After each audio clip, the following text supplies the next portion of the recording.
నమస్కారం. ఏటీవీ హెల్త్కి స్వాగతం. మూత్రపిండాల వైఫల్యం, కిడ్నీ సమస్యలు ఈ మాట ఈ మధ్యకాలంలో తరచూ వింటూ ఉన్నాం. ఒకప్పుడు ఇది వృద్ధాప్యంలో వచ్చే ఒక ఆరోగ్య సమస్యగా చూసేవాళ్ళు. కానీ కాలం మారింది, మనుషులు మారారు. వాళ్ళ ఆహారపు అలవాట్లు, జీవన విధానం గతంతో పోల్చి చూస్తే పూర్తిగా మారిపోయింది. ఈ మధ్యకాలంలో యువత ఎక్కువగా ఈ కిడ్నీ సమస్యలతో బాధపడుతున్నారు. అంటే ఇప్పుడు కిడ్నీ సమస్య వయసుతో సంబంధం లేకుండా వస్తోంది. మరి దీని గురించి వైద్య నిపుణులు సవివరంగా చాలా సెమినార్లలో తెలియజేస్తున్నారు. తొందరగానే కిడ్నీ సమస్యను గుర్తించి తగిన ట్రీట్మెంట్ తీసుకుంటే తీవ్ర అనారోగ్యాన్ని నివారించవచ్చు.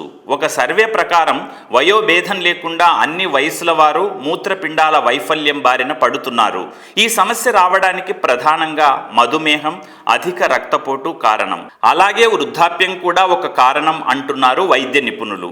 మరి యువతలో ఎందుకు కిడ్నీ సమస్యలు వస్తున్నాయంటే వాళ్ళు చేస్తున్న ఉద్యోగంలో పని ఒత్తిడి, అలాగే కుటుంబ సమస్యలతో మానసిక సంఘర్షణలు ఇవన్నీ రక్తపోటును పెంచుతాయి.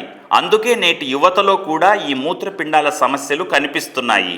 జన్యుపరమైన లోపం వల్ల కూడా కిడ్నీ సమస్యలు వస్తాయని వైద్య నిపుణులు అంటున్నారు. కిడ్నీ సమస్యను సైలెంట్ కిల్లర్ అని కూడా అంటారు. ఎందుకంటే ఈ సమస్యను అంత తొందరగా గుర్తించలేం. సమస్య తీవ్రతరం అయినా కూడా లక్షణాలు కనిపించకుండా ఉంటాయి. అలాంటప్పుడు ఏం చేయాలి? కిడ్నీలు దెబ్బతిన్నాయని ఎలా గుర్తించాలి? ఇప్పుడు పరిశీలిద్దాం. మూత్రపిండాల సమస్యను గుర్తించాలంటే ముందుగా వ్యాధి నిర్ధారణ పరీక్ష చేయించుకోవాలి. కొన్ని శరీరంలో జరిగే మార్పులను బట్టి వ్యాధి లక్షణాలను గుర్తించవచ్చు అని వైద్యులు అంటున్నారు. సాధారణంగా మనలో కొంతమంది ఏదైనా చిన్న పని చేసినా వెంటనే అలసిపోతూ ఉంటారు. ఇలా ఏ చిన్న పని చేసినా, కొంత దూరం నడిచినా కూడా అలసిపోతుంటారు. అంటే వాళ్ళవి మూత్రపిండ సమస్యలుగా భావించవచ్చు. కొందరికి పాదాల వాపు వస్తుంది, కళ్ళు ఉబ్బినట్టు, చర్మం పొడిబారడం, దురద వంటి లక్షణాలు కనిపించడం జరుగుతుంది. అంతేకాకుండా మూత్ర విసర్జనలో మార్పులు, అంటే మూత్రం మంటగా రావడం, నొప్పి అనిపించడం లాంటి లక్షణాలు కనిపించినా కిడ్నీ సమస్య వచ్చిందేమోననే సందేహించవచ్చు. ఇలాంటప్పుడే వైద్యుని సంప్రదించి పరీక్షలు చేయించుకోవాలి. అధిక రక్తపోటు, అదే హై బీపీ ఉన్న వాళ్లకు ఈ మూత్రపిండాల సమస్యలు ఎక్కువగా వచ్చే అవకాశం ఉంటుందని వైద్య నిపుణులు చెబుతున్నారు. కిడ్నీ సమస్య విషయంలో ఇంకా ఎలాంటి లక్షణాలు కనిపిస్తాయో ఇప్పుడు చూద్దాం. హై బీపీ ఉన్న వారిలోనే కాకుండా మరికొంతమందిలో కూడా కొన్ని వ్యాధి లక్షణాలు కనిపిస్తూ ఉంటాయి.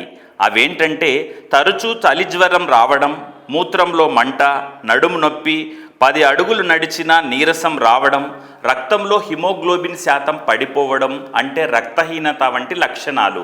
ఇలాంటివి కనిపించినప్పుడు వెంటనే వైద్యున్ని సంప్రదించాల్సి ఉంటుంది. ఎందుకంటే మూత్రపిండాలు సక్రమంగా పనిచేయకపోతే రక్త ప్రసరణ సరిగా జరగదు. తద్వారా పక్షవాతం, గుండె సంబంధిత వ్యాధులు వచ్చే అవకాశం ఉంటుందని వైద్య నిపుణులు చెప్తున్నారు.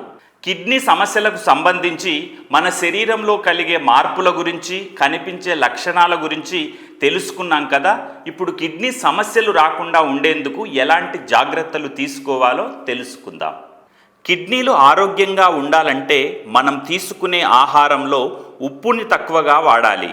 అలాగే మాంసాహారాన్ని అతిగా తీసుకోకూడదు. ప్రతిరోజు క్రమం తప్పకుండా వ్యాయామం చెయ్యాలి.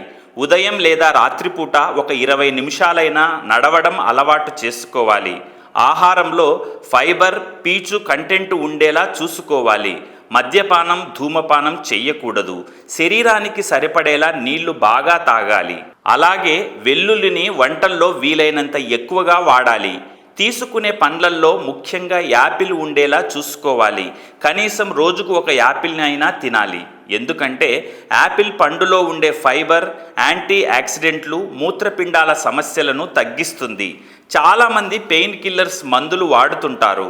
అలా వాడితే కిడ్నీలపై ఒత్తిడి పెరుగుతుంది. తద్వారా కిడ్నీలు తొందరగా దెబ్బతినే అవకాశం ఉంటుంది. అలాగే మూత్రాన్ని గంటల తరబడి ఆపుకోకూడదు. ముఖ్యంగా ఉద్యోగాలు చేసే స్త్రీలు ఆఫీస్లో కొన్ని కారణాల వల్ల మూత్రశాలకు వెళ్లకుండా ఉండేందుకు నీళ్లు సరిగా తాగరు. ఒకవేళ మూత్రం వస్తున్నా కంట్రోల్ చేసుకుంటారు. ఇది అస్సలు మంచిది కాదు. ఇలా చేస్తే మూత్రపిండాలపై ఒత్తిడి పెరిగి పెరిగి కిడ్నీలు దెబ్బతినే అవకాశం ఉంటుంది. ఆహారం, నీళ్లతో పాటు మంచి నిద్ర కూడా ఎంతో అవసరం. శరీరానికి తగినంత నిద్ర కూడా ముఖ్యమే అనే విషయాన్ని గుర్తుంచుకోవాలి.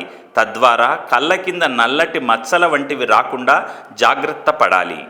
కిడ్నీ సమస్యలకు ప్రధానమైన కారణాలు, నివారణలు, ఆహారపు అలవాట్లలో ఎలాంటి మార్పులు కావాలో, ఎలాంటి జాగ్రత్తలు తీసుకోవాలో తెలుసుకున్నారు కదా.